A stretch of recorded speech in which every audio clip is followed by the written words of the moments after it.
O que você acha? O número de perdidos vai ser muito maior que o número dos salvos? Será que poucas pessoas, no fim das contas, vão conseguir sobreviver ao juízo final? Se o número dos perdidos vai ser muito maior que o número dos salvos, isso significa que, de fato, quando o Apocalipse fala sobre o número dos salvos ser 144 mil, esta é uma afirmação literal ou simbólica? Se os 144 mil são oriundos das tribos de Israel, por que Dan e Efraim não aparecem na lista das tribos dos salvos do Apocalipse? No programa de hoje, nós vamos voltar ao tema dos 144 mil e eu te garanto, vai ser muito surpreendente fazer isso outra vez. Então fica comigo, porque o programa já começou. Eis que vem dias, diz o Senhor Jeová, em que enviarei fome sobre a terra, não fome de pão, nem sede de água, mas de ouvir a palavra do Senhor. Jesus respondeu, está escrito, nem só de pão viverá o homem, mas de toda palavra que sai da boca de Deus. Está escrito, apresentado por Robson Menezes. Olá, minha amiga, meu querido amigo, muito obrigado aí pela sua companhia, você que já vem emendando a grade de programação da TV Novo Tempo e já espera aqui o programa Está Escrito chegar para você acompanhar o estudo da Palavra de Deus. Olha, muita gratidão a Deus, porque você faz parte aqui desse nosso grande projeto que é pregar a Palavra do Senhor para alcançar o maior número possível de pessoas. Mas aqui, olha, eu quero mandar um abraço para você. E quero desejar que a paz, a graça e o amor de Deus te alcancem em boas condições, ou se você está enfrentando provação, dificuldade, olha, confie que Deus está à frente, Ele está cuidando de você, da sua história, da sua família. Não desanime não, porque no final das contas, Ele sabe o que é melhor para a gente, tá bom? Aqui na série O Apocalipse, Esperança ou Medo, a gente está falando ou divulgando essa revista muito extraordinária, que é a revista Esperança, Céu ou Inferno. As pessoas têm uma decisão a tomar.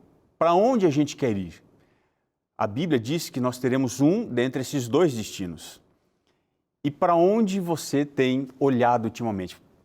Quanto de preparo você tem para esperar Jesus Cristo e ir para as nuvens do céu e passar a eternidade lá com Ele?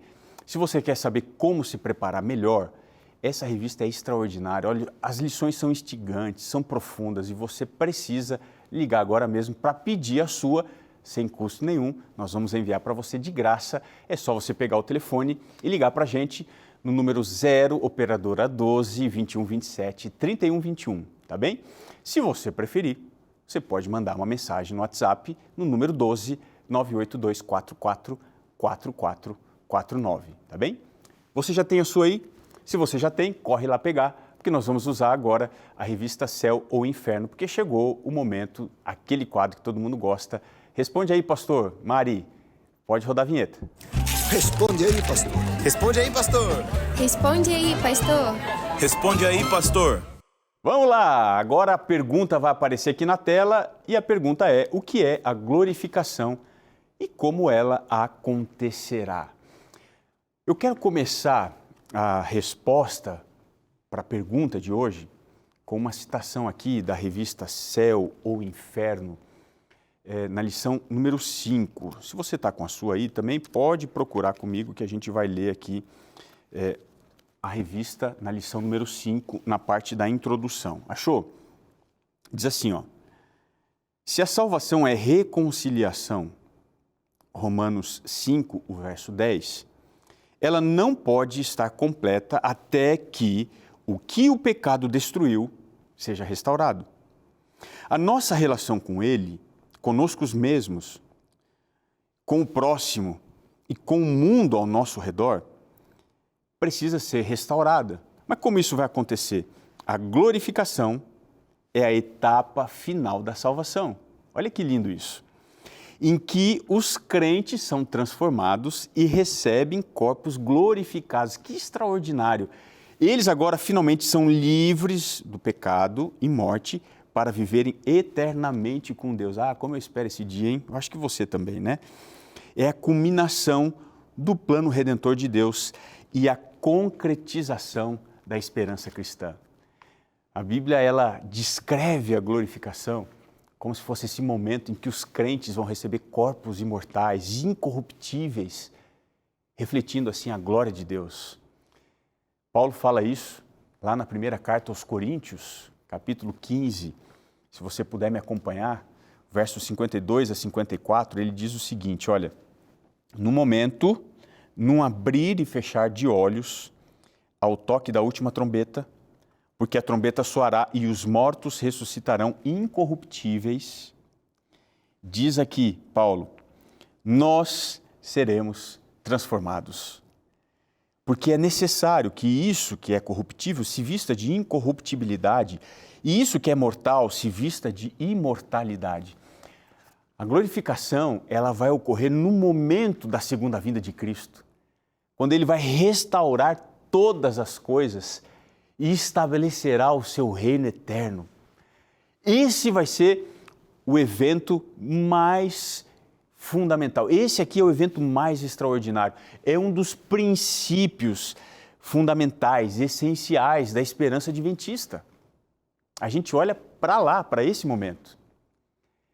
O que vai acontecer de especial? Olha o que o Apocalipse diz aqui, capítulo 21, o verso 4. Diz assim, e Deus limpará de seus olhos toda lágrima, e a morte já não existirá, e nem haverá mais pranto, nem clamor, nem dor, porque as primeiras coisas são passadas.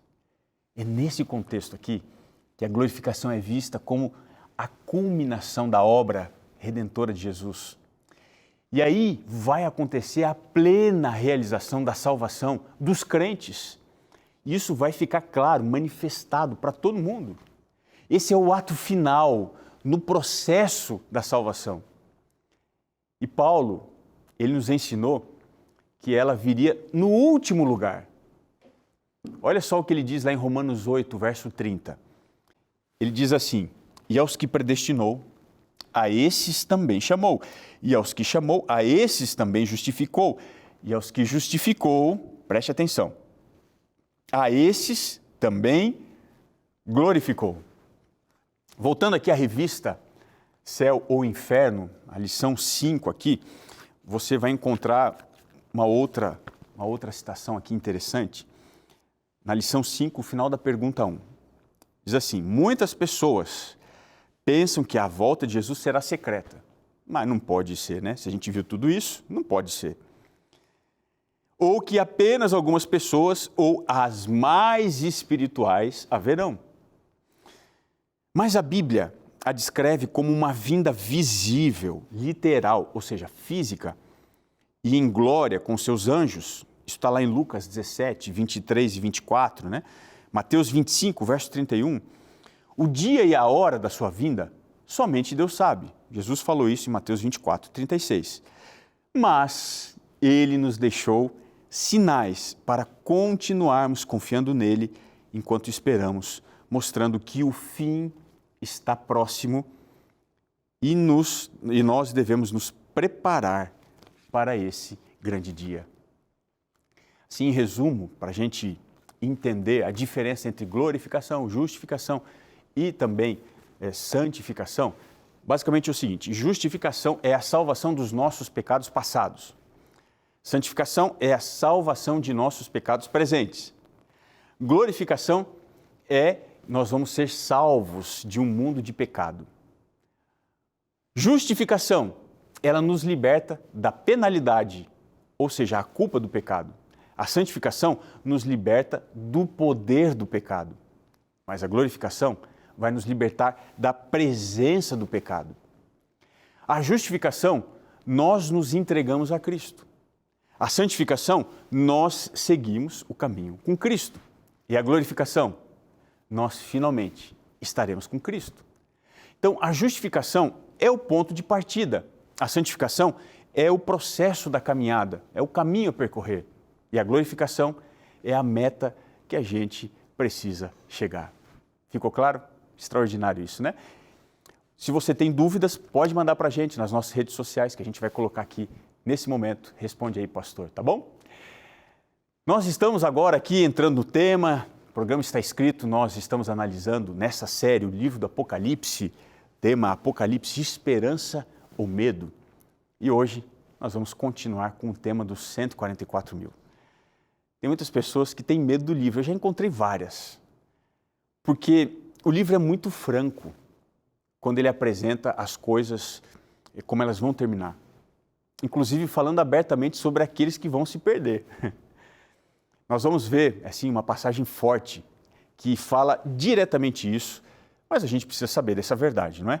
Então vá comigo ao Apocalipse, capítulo 21, o verso 8. Diz assim: Quanto, porém, aos covardes, aos incrédulos, aos abomináveis, aos assassinos, aos impuros, aos feiticeiros, aos idólatras, a todos os mentirosos, a parte que lhes cabe será no lago que arde com fogo e enxofre, a saber, a segunda morte. O que você acha? O número dos perdidos vai ser muito maior que o número dos salvos?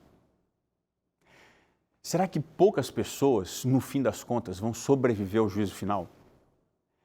Se o número dos perdidos vai ser muito maior do que os salvos, então isso significa que, de fato, quando o Apocalipse fala, no capítulo 7, sobre o número dos salvos ser 144 mil, essa é uma afirmação literal ou ela é simbólica? Se os 144 mil, eles são oriundos de todas as tribos de Israel, por que Dan e Efraim não aparecem na lista das tribos dos salvos no Apocalipse? Bom, eu fiz muita pergunta aqui, né? São muitas perguntas importantes que elas precisam ser respondidas de uma forma direta, sem rodeios. Então, vamos a elas. Como a gente viu no nosso último programa, os 144 mil são os salvos que vão adentrar, vão enfrentar a grande tribulação. Mas para isso, eles vão ser selados com o Espírito Santo, porque somente assim eles vão conseguir sobreviver esse momento terrível, quando os juízos divinos começarem a cair sobre a humanidade. Agora, por que esse número é muito importante para a profecia, 144 mil? Por que os símbolos envolvidos aqui apresentam uma verdade que precisa primeiramente ser esclarecida? Se a gente compreender isso e a gente ensinar isso para as pessoas, vamos ajudar muitos a se prepararem melhor. Por quê? Logo mais, o relógio aqui da história, ele vai se aproximar da meia-noite da vida, aqui no planeta Terra. E quando isso acontecer, aqueles que viveram no engano, eles vão ser finalmente destruídos. E isso vai ser algo assim que Deus não vai deixar raiz ou ramo, eles vão ser destruídos completamente. Por isso, saber esse tema é um caso de vida ou morte. Por isso que você não pode passar, não. O programa está escrito no canal, fica aqui comigo. Até o final a gente vai entender isso. Vamos agora só analisar os 144 mil como sendo a totalidade do povo de Deus. Vamos entender aqui o significado dos números lá em Israel. Bom, assim como nós, Israel também dava significado aos números. Por exemplo, o número 7 é o número de Deus, simbolizava a perfeição. O número 6, que veio um pouquinho antes do 7, era o número de homens. Já o número 12, ele era usado para descrever o povo de Deus, por causa das 12 tribos. E o que significa 144 mil? Não é muito simples, mas eu vou tentar explicar de uma maneira fácil. Para você chegar a esse entendimento, você precisa relembrar o seguinte, que 144 mil é um número composto da multiplicação de 12 vezes 12 vezes 1000. Por que essa matemática estranha? Por que essa composição? Então vamos lá. 12 é o número das tribos de Israel no Antigo Testamento. Mas também é o número da igreja constituída sobre o fundamento de quantos apóstolos? 12. Você se lembra? Efésios 2, o verso 20. Então, por isso, 12 vezes 12.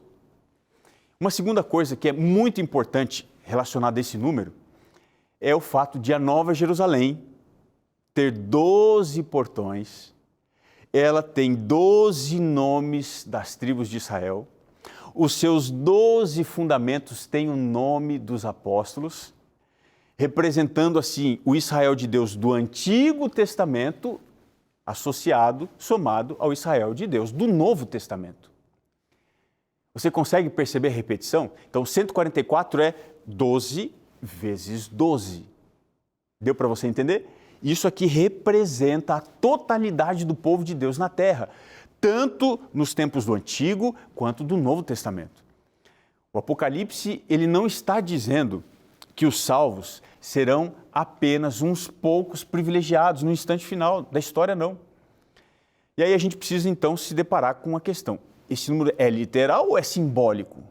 Então, para esclarecer ainda mais a realidade desse número, é preciso a gente compreender como o número 1000 ele deve ser entendido.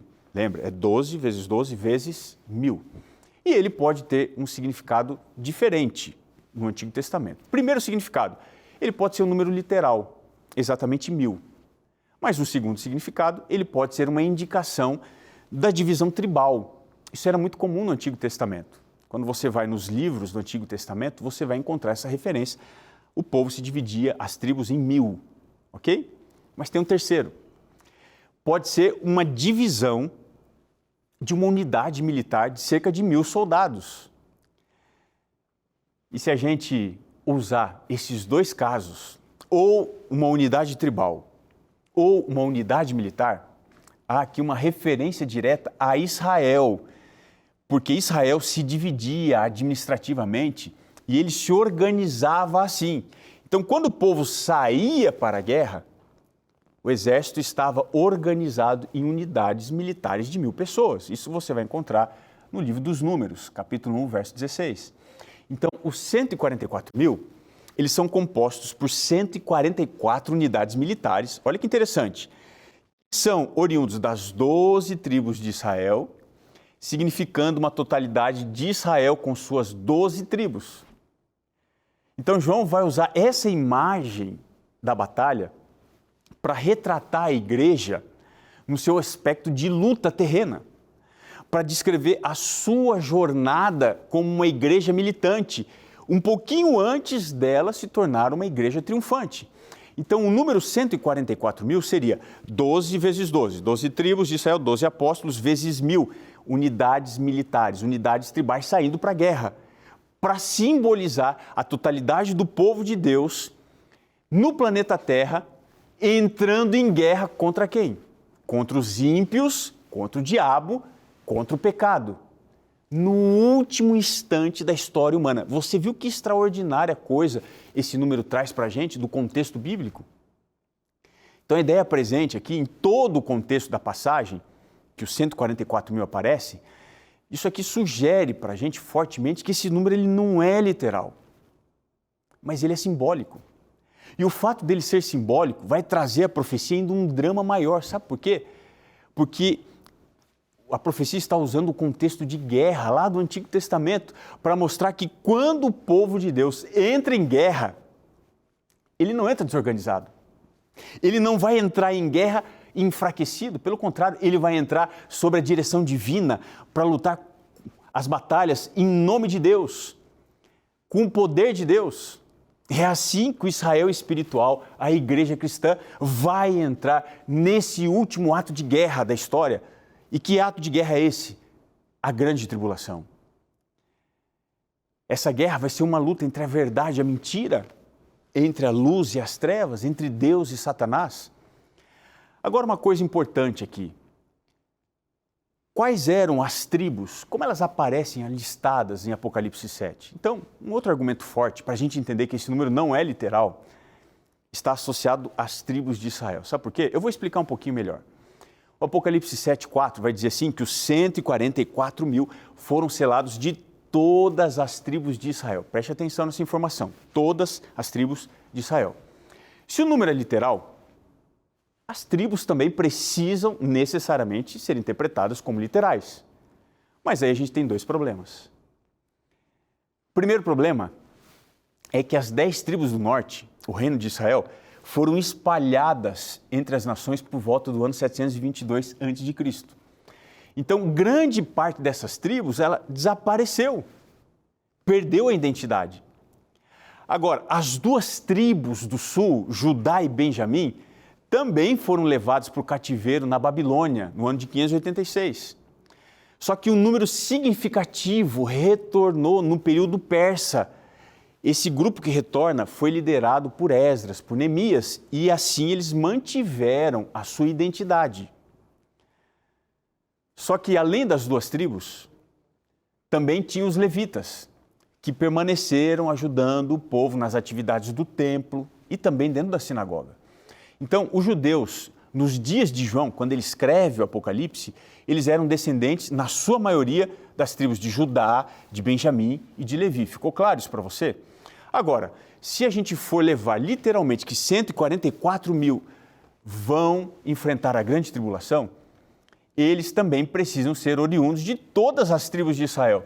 Mas isso já era impossível nos dias de João. Muito mais vai ser nos dias finais da história humana. Mas tem um segundo problema, e ele está relacionado a duas ausências significativas entre as tribos de Israel. Na listagem do Apocalipse 7, não aparecem as tribos de Dan e as tribos de Efraim. Por que essas tribos foram deixadas de fora da lista do Apocalipse? Esse sumiço aqui tem algum propósito especial?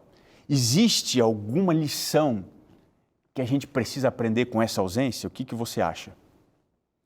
Então vamos agora entender uma triste ausência nesse contexto final da história das tribos de Dan e de Efraim. Vamos entender um pouquinho quais eram as características de Dan. Olha só, não existe nada pior do que você ser deixado de fora de alguma coisa muito boa, não é mesmo? Você ser preterido num momento assim significa que nós somos esquecidos quando a gente deveria ter sido lembrado. Mas foi isso que aconteceu com a tribo de Dan, porque na lista dos 144 mil ela foi excluída. Mas por quê? Para entender essa questão, a gente precisa olhar as características dessa tribo lá no Antigo Testamento.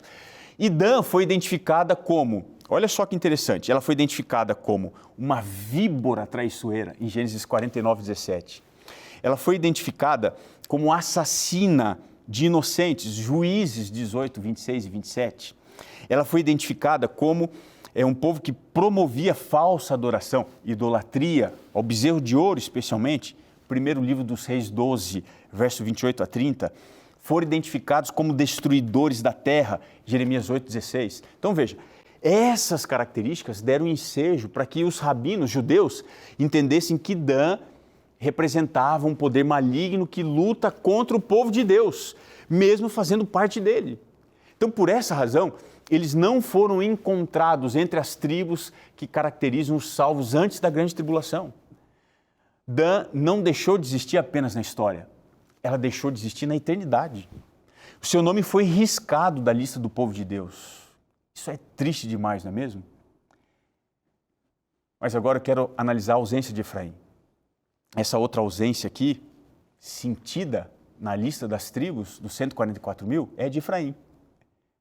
E essa tribo se tornou para os profetas um símbolo da apostasia de Israel, um símbolo de idolatria, com toda a sorte de coisas ruins. O profeta Osés, ele faz uma dura sequência de condenações contra essa tribo. Olha só o que ele diz. Ele diz assim, Efraim está entregue aos ídolos, Osés 4,17. Efraim multiplicou altares para pecar, Oséias 8, verso 11. Ele diz, Efraim se tornou terra estéril, Oséias 9, verso 16. Efraim fez aliança com os inimigos de Israel, Oséias 12, verso 1. A sensação que dá ao ler sobre essa tribo é que alguém, por acaso, em algum momento, falou alguma coisa boa sobre ela, porque só tem coisa ruim. Efraim era covarde. O salmista, ele descreveu Efraim como sendo arqueiros equipados com arcos, mas eles voltaram do dia da batalha e não guardaram a aliança de Deus. Está lá em Salmo 78, verso 9 ao verso 10. Você está entendendo por que Dan e Efraim não estão entre as tribos dos 144 mil? Você está entendendo a advertência da palavra de Deus? João omitiu Dan, bem como ele omitiu Efraim, da lista dos salvos. Sabe por quê? Por causa das escolhas, da postura desta tribo contra Deus. Aqui parece claro que João, ele teve a igreja em vista, não o Israel literal. Por que isso? Porque no Novo Testamento, a igreja cristã é a noiva e o verdadeiro Israel de Deus. E ela se torna o destinatário de todos os privilégios, de todas as promessas que foram feitas lá para o antigo Israel, no Antigo Testamento. Agora, embora Dan e Efraim não apareçam na lista de Apocalipse 7, elas vão aparecer numa outra lista, a lista de Apocalipse 21, verso 8. O que diz lá? João diz assim: quanto porém aos covardes, aos incrédulos, aos abomináveis, aos assassinos, aos impuros, aos idólatras, aos feiticeiros, a todos os mentirosos, a parte que lhes cabe será no fogo que arde com enxofre, a saber, a segunda morte. Então deixa eu te perguntar, e você? De qual lista você quer fazer parte? Quais têm sido as suas escolhas? Pensa nisso. O que te caracteriza? A notícia mais triste dos 144 mil é que Dan e Efraim poderiam fazer parte. Receberam o imenso privilégio de serem contadas entre o povo de Deus. Mas por causa da sua recusa sistemática, da sua perseguição, endurecimento do coração, a sua idolatria, fazendo só o que lhe apetecia, não se rendendo, não oferecendo contrição, mudança de vida, Dan e Efraim foram deixados de fora. Hoje, você pode dizer sim para Jesus.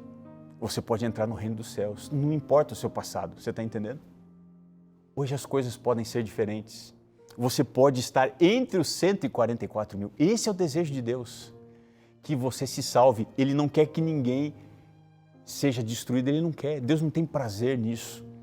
Mas se o pecador se agarrar ao pecado, Deus não o poderá salvar. Não porque Ele não queira, não porque Ele não possa, mas porque esse direito de salvação lhe foi impedido pelo pecador. Olha, eu quero muito encontrar você no céu. E quando a gente chegar lá, você pode até me procurar e dizer: pastor, lembra daquele programa do Está Escrito? Eu tomei minha decisão. E eu decidi me preparar para esse encontro com Jesus. Que essa esperança tome conta do seu coração e que você não seja deixado de fora, mas colocado dentro, entre os selados, que passam pela grande tribulação, mas chegam na eternidade para viver para sempre com o Senhor Jesus. Pode orar? Posso orar com você? Você pode orar comigo? Vamos orar. Senhor, na sua presença nós nos entregamos completamente. Não queremos ser rebeldes, com o nosso coração endurecido. Nós queremos fazer parte dos salvos. Que o nosso nome esteja no livro da vida. Assim nós te pedimos, em nome de Jesus. Amém, Senhor. O programa está terminando, mas lembre-se, está escrito: nem só de pão viverá o homem, mas de toda a palavra que procede da boca de Deus. Um abraço, eu espero você aqui no seu programa Está Escrito. Até lá.